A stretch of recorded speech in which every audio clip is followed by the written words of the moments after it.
Yes, great people. Mutai Ngunyi has today broken the internet. In case you did not know, it's Mutai Ngunyi who came up with this hustler narrative that William Ruto today is running around the country saying he is a hustler. If you go to Mutai Ngunyi Twitter handle today and you read what he has tweeted, you might shed tears.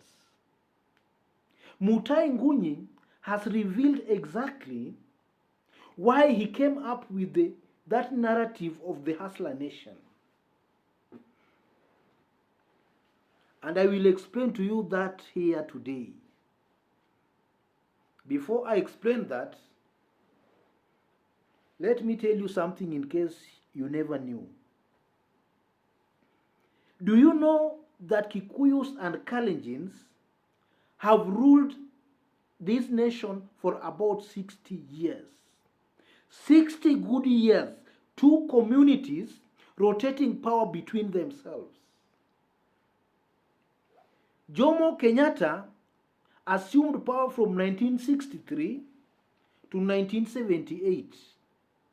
That's 15 good years. Moi took from 1978 to 2002. That's 24 years.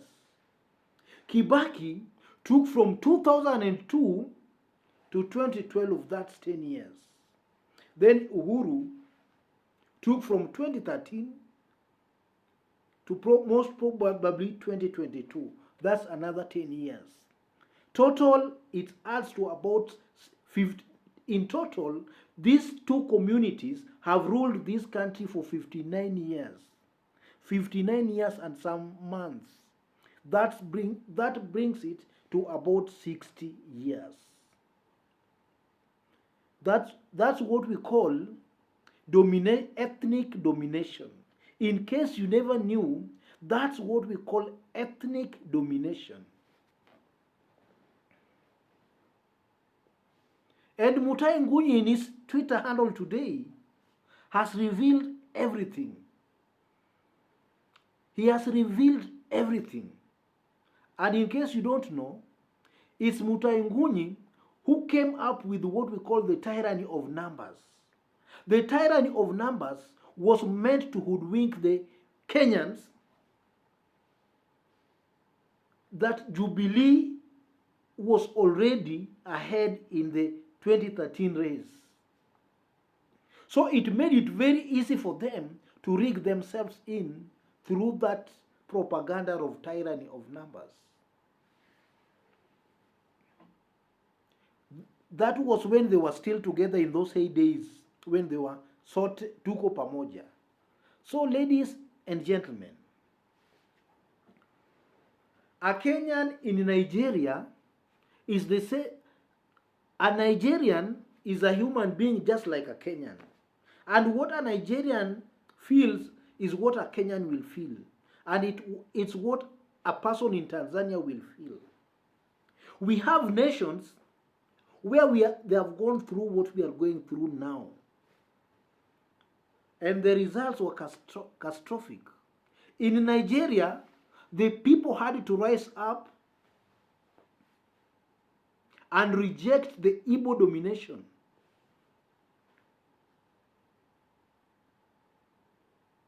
The Nigerians themselves rose up and rejected the Igbo domination in Nigeria, to a point where they now agreed that the North and the South had to rotate power in order for everybody to feel accommodated. In Nigeria, it was about Christianity, Christians and Muslims. Most Christians dominated them for so long to a point they felt that now they had to rotate power. In Tanzania, it's the same thing. Tanganyika, if assuming there was nothing, it was not negotiated, Tanganyika would dominate Zanzibar. So they agreed that in each and every election, a vice president of Tanzania had to come from Zanzibar. So ladies and gentlemen, From all indications, heading towards 2022, it's very clear that these two communities that have dominated other tribes in Kenya have already hatched a scheme to cling to power in 2022 and past 2022. These two communities have realized that other Kenyans, these two communities, they have realized that other Kenyans have known their trick. Now they are trying to change the name from being a Kalenjin or Kikuyu to calling themselves hustlers. They don't want now to call themselves a Kikuyu or a Kalenjin. They have coined a very beautiful name called a hustler. They are now running around the country saying they are hustlers in order to perpetuate their ethnic domination. They want to perpetuate their ethnic domination of the rest of this country. That's why they have coined this name a hustler. And the name was coined by Mutai Nguni, who has today revealed the main reason why he coined that name. Ladies and gentlemen, Kenya is a country of learned individuals. We can read between the lines and we know what is happening. Assume now, from all indication, these two communities, their preferred candidate for 2022 is William Ruto. William Ruto will definitely pick a candidate from who is a Kikuyu. Most likely assume is Moses Kuria now. Ruto the president and Moses Kuria the deputy president. Fellow Kenyans, with Ruto as the president and Moses Kuria as the deputy president, can you even talk about democracy in such a government? Can you even tell them something called democracy? Ruto the president, Moses Kuria vice president or deputy president. We must wake up. We must wake up, my fellow citizens. We must have a candid discussion and know which is which. We cannot be dominated by two tribes every now and then. These two tribes have plundered this country, and the mess what we are suffering right now never started with COVID. It started way before COVID came. I remember in the past election we told these people, and they told us, tano tena wembe ni ule ule. They borrowed and overborrowed. The economy is sinking because of misrule of these two communities. It's not because Raila has joined handshake. We are not suffering because of Raila joining handshake. We are suffering because the overborrowing and looting of public resources by these two communities. These two communities have looted this country for far too long, ladies and gentlemen. They have looted this country for far too long. And I keep asking myself, what is wrong with Amkamba being president? What is wrong with that? What is wrong with Akisi, a Jaluo, a Muluya, a Mijikenda, or even a Somali being a president? These are all Kenyans. Why must power be rotated between two communities? Communities that have plundered the resources of this country, and they are very boastful and chest-thumping.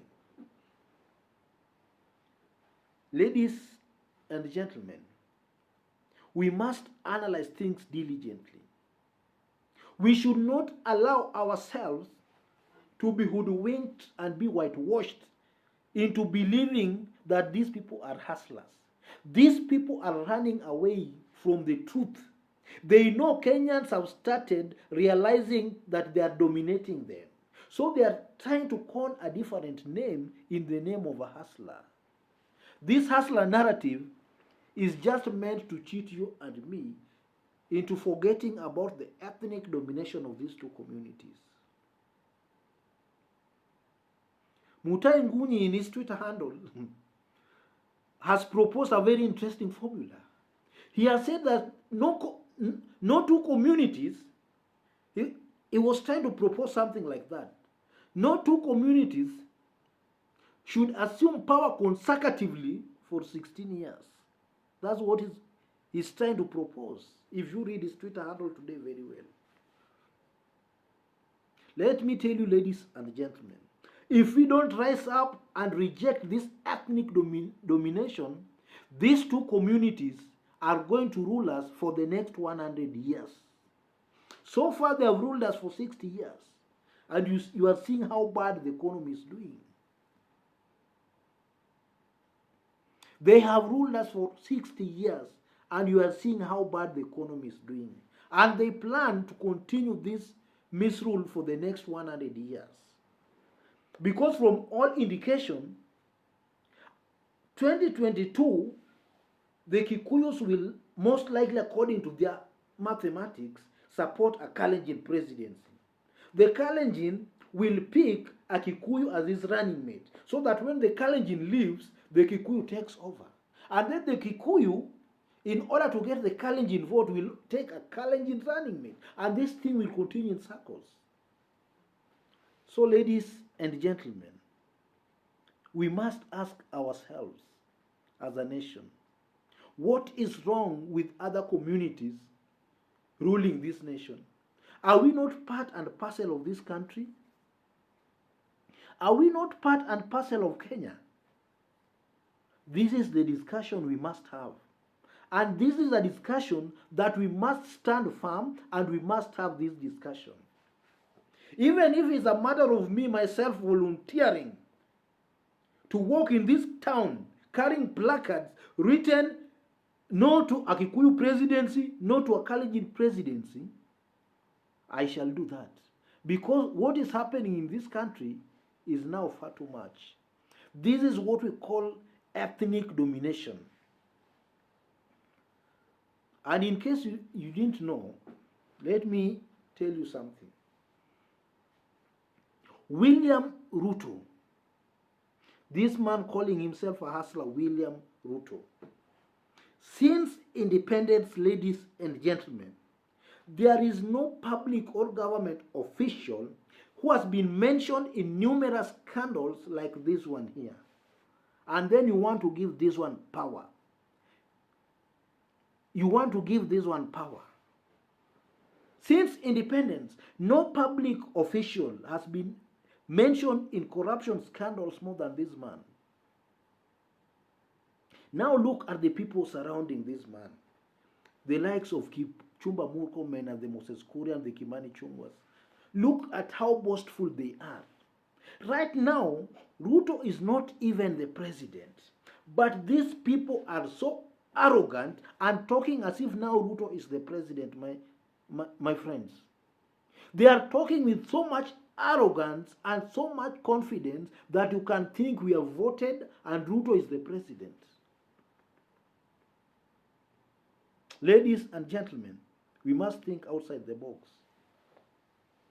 We must think outside the box. In this channel, we call it as it is. If it's black, we call it black. If it's white, we call it white. We don't massage anybody's ego here. And the kind of analysis we do in this channel, you can get it nowhere else. You can get it nowhere else. In any other channel, you can't get the kind of analysis we do here. So, ladies and gentlemen, these two communities have dominated us for 60 good years. 60 good years, and they plan to still dominate us past 2022. We must now ask ourselves, must we continue being dominated by these communities that have misruled this country this badly? Look at, for example, the rate of corruption. The rate of corruption in this country is alarming. Look at even the voting patterns in the Senate, and anytime a corruption allegation is mentioned, Look at the voting patterns in the Senate or even in the National Assembly. Ladies and gentlemen, if you are new in this channel, make sure you hit on the subscription button so that anytime we upload a video, you get notified. But most importantly, don't forget to subscribe to this YouTube channel. Thank you, ladies and gentlemen.